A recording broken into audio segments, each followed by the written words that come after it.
What's up, everybody? It's your girl, Danny, and I am here with another statue unboxing. It is my first Exum Studios piece. It is Batman 1972, inspired by the art of Neil Adams. Let's go ahead and get it unboxed and take a closer look, and then we're going to talk about it.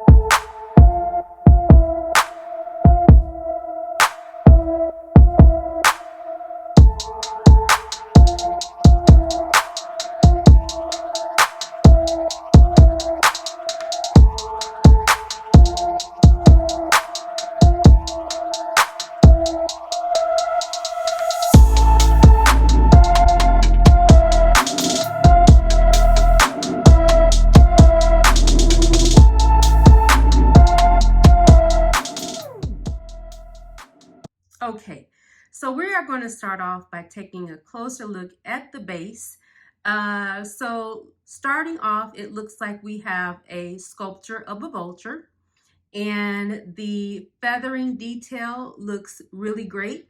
It looks very real as far as how vultures do look with this type of feathering.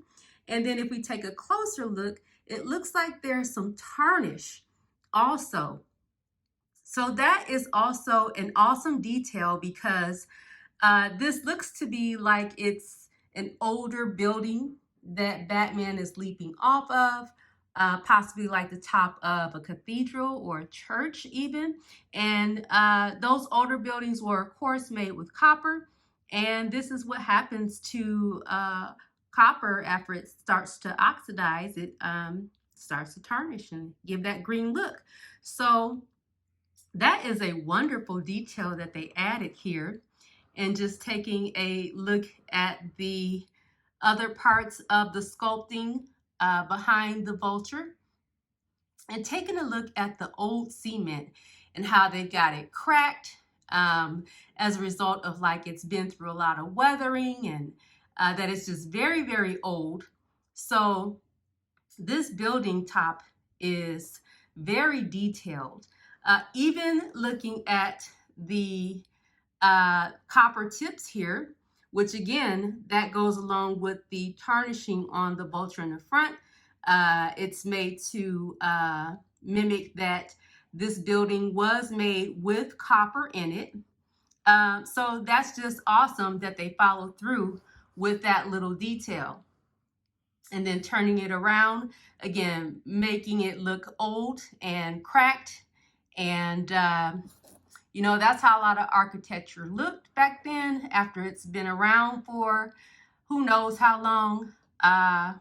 So I'm loving the detail that they put into this base.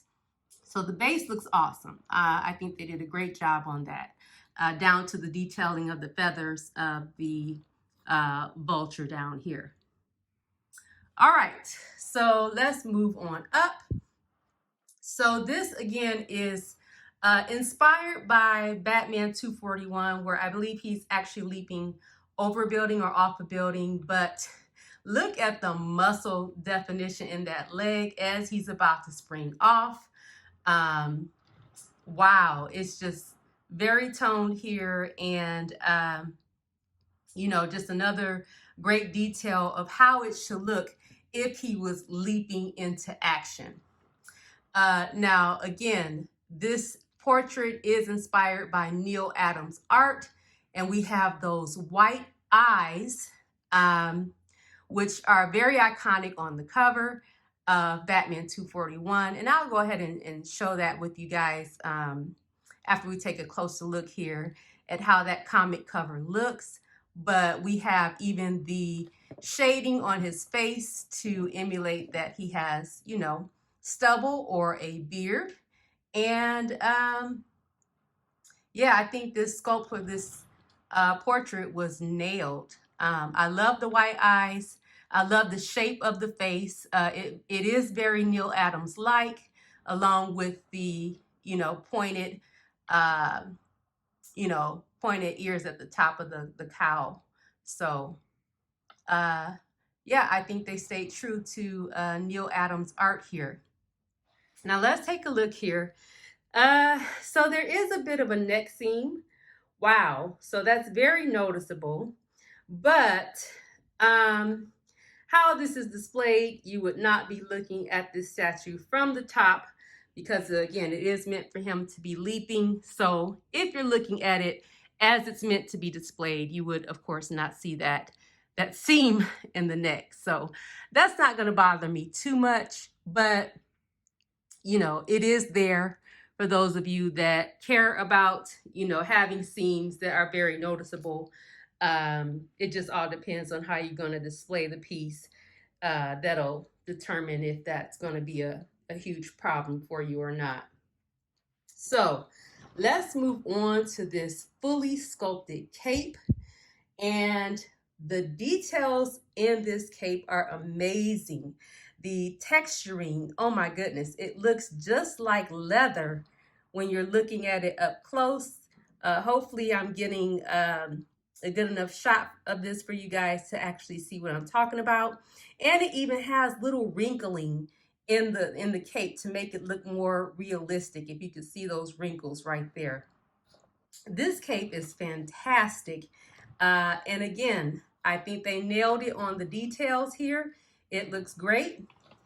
Here's his other foot and the back of the boot.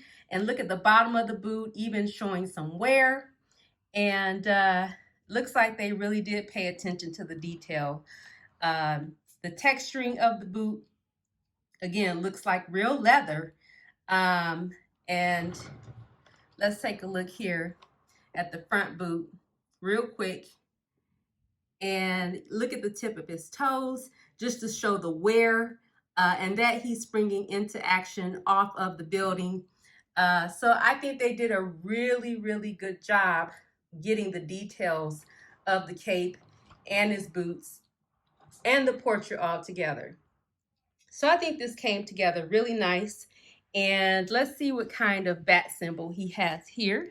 Just see if I can get a good shot of that for you guys. There it is. And his utility belt. Let's see if we can get a close-up look of that. Looks like it's the classic utility belt here. So not a lot of the ones with the bulging pockets. Just looks like he has his utility belt with the pellets on there. So very much of a classic utility belt. And I like that because it keeps it simple and it goes great with this statue. Right. So now that we've taken a look at our close-ups, overall, I feel this is a wonderful piece. Again, I'm going to put a side-by-side up real quick so that you can see the comic cover that inspired this piece. And of course, you can see that there are some differences, the main one being the color of the cape, which is a much brighter blue in the comic. This is my first XM piece, so I've been told that sometimes XM likes to go a little bit darker on their pieces, but I actually don't mind the darker cape, so that's not a minus for me. I actually dig it. And what I really love about this is that it's a 1/6 scale and you do not lose any of the attention to detail on this piece. So that really sold me on it as well. I have, a limited amount of space that I'm working with, and I am actually storing him in a Kallax, which if you stay tuned to the end of the video, I'll show you exactly how he's displayed. I'll give you the measurements of the display. So I did take measurements of him, and from the tip of his cowl down to the bottom, it's about 12 inches high. And then also the length, which goes from his head back to the boot here, that is also about 12 inches in length. And then the width of the base falls at around 11 inches from the edge of the cape to the edge of the base over there. So almost 12 all the way around, but he fits perfectly in the display that I have to work with. So what do I feel as far as the statue? The only downside is that seam at the neck, but that's the only thing that stops it from being like a 5 out of 5 for me. But again, because of the way I'm going to display him, I will never see that neck seam.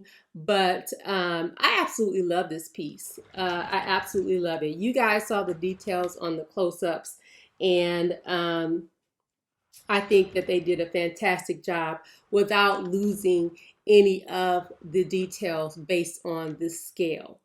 So that's the review I have for you today. Oh, I did want to show you that this also came with the statue. So it's a plaque that you can display right next to him. So I thought that was a pretty cool extra that you get. And then I actually bought my own extra because it's Batman. And what is Batman without the bat signal? Yes, so I bought my own bat signal to display with him. And yes, it absolutely works.